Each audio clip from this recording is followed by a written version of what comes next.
The magician will now attempt a dangerous trick that's not for the faint of heart or stomach.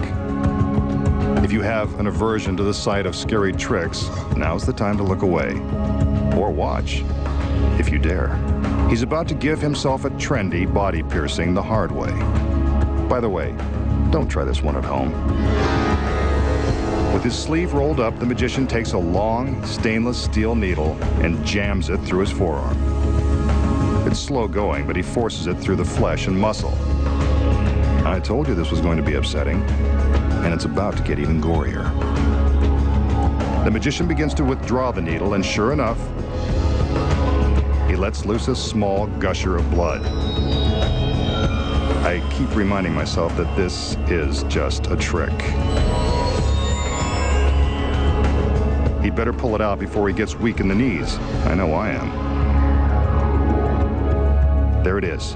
He's a braver man than I, and I keep reminding myself that it's just an illusion. So how did the magician thrust the needle through his forearm and draw blood without inflicting serious injury?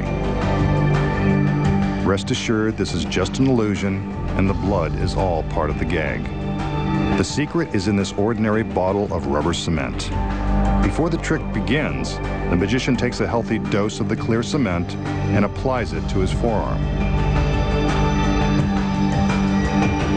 He's careful to get complete coverage on his skin. When the cement dries, it will be impossible to detect. Now when the magician appears to plunge the needle into his arm, he's merely pressing it against his skin. He struggles a bit to make the illusion more convincing.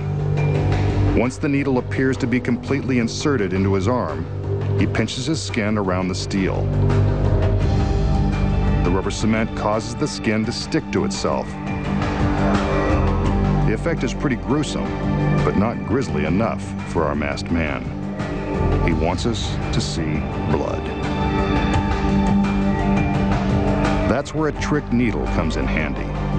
It's secretly hollow, and the knob on the end is really a rubber bulb that contains fake stage blood. The magician uses the needle like a turkey baster, squeezing it to suck up the fake blood into the rubber bulb, then squirting it out when the time is right for maximum horror.